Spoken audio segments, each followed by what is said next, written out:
सृष्टि केवल निर्माण नहीं है, वह एक भावनात्मक और नैतिक यात्रा है, जहां सृजनकर्ता की आशाएं, त्याग और आघात सब साथ चलते हैं। ब्रह्मा जी एक बार फिर गहरे ध्यान में लीन हो गए। उनके मन से 7 महान ऋषियों का जन्म हुआ। वशिष्ठ, मरीचि, अत्रि, अंगिरा, पुलस्त्य, पुलह और क्रतु। ये 7 ऋषि सप्त ऋषि कहलाए और ज्ञान के प्रकाश स्तंभ बने। इसके बाद ब्रह्मा के हृदय से धर्म प्रकट हुए, एक बलवान वृषभ के रूप में। ब्रह्मा ने धर्म को एक भविष्यवाणी दी। उन्होंने कहा, तेरे 4 पैर होंगे, सत्य, तप, पवित्रता और करुणा। सतयुग में तू 4 पैरों पर खड़ा रहेगा, लेकिन समय के साथ एक एक करके ये गुण घटते जाएंगे। त्रेता युग में तप कमजोर होगा, द्वापर में पवित्रता जाएगी और कलयुग में केवल करुणा ही शेष रह जाएगी। समय के साथ और भी देवताओं का जन्म हुआ। ब्रह्मा की भौहों से अग्निदेव, वक्षस्थल से कामदेव, दाहिने अंगूठे से दक्ष और नाभि से विश्वकर्मा, और फिर ब्रह्मा के गले से जन्म हुआ नारद जी का, एक दिव्य ऋषि और देवदूत का। ब्रह्मा ने नारद को स्नेहपूर्वक देखा और कहा, बेटा, सृष्टि के कार्य में मेरी सहायता करो। लेकिन नारद जी ने विनम्रता से इनकार कर दिया। मैं भौतिक सृष्टि में नहीं रहना चाहता, मैं केवल नारायण की भक्ति में लीन रहना चाहता हूं।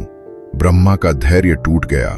पहले उनके अन्य पुत्रों ने भी सृष्टि का कार्य ठुकराया था, अब नारद ने भी मना कर दिया।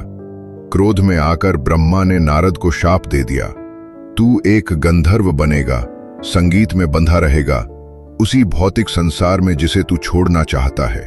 नारद जी स्तब्ध रह गए।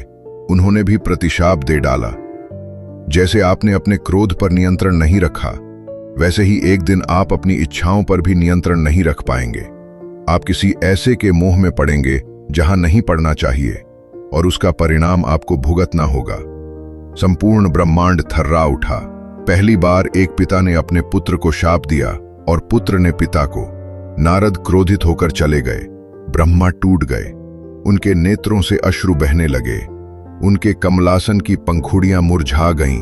उन्हें लगने लगा कि शायद सृष्टि की रचना ही एक भूल थी। लेकिन जब वे सब कुछ छोड़ने की सोचने लगे, तभी एक अनोखी दिशा से सहायता आई, जिसकी उन्हें कभी कल्पना भी नहीं की थी। ये कथा हमें यह सिखाती है कि सृष्टि केवल बाहरी निर्माण नहीं, एक आंतरिक संघर्ष भी है, एक सृजनकर्ता के मन का जो बार बार अस्वीकार किया जाता है। ब्रह्मा और नारद का ये संघर्ष ये दर्शाता है कि ईश्वर तुल्य प्राणी भी भावनाओं, क्रोध, अभिमान और पीड़ा से परे नहीं हैं।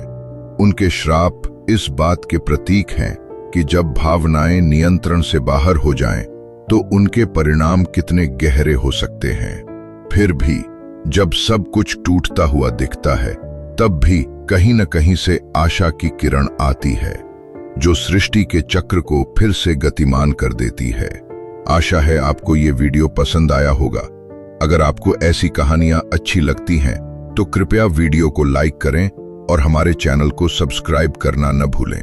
आपके सहयोग से ही ये दिव्य कथाएं और भी लोगों तक पहुंच पाएंगी। धन्यवाद।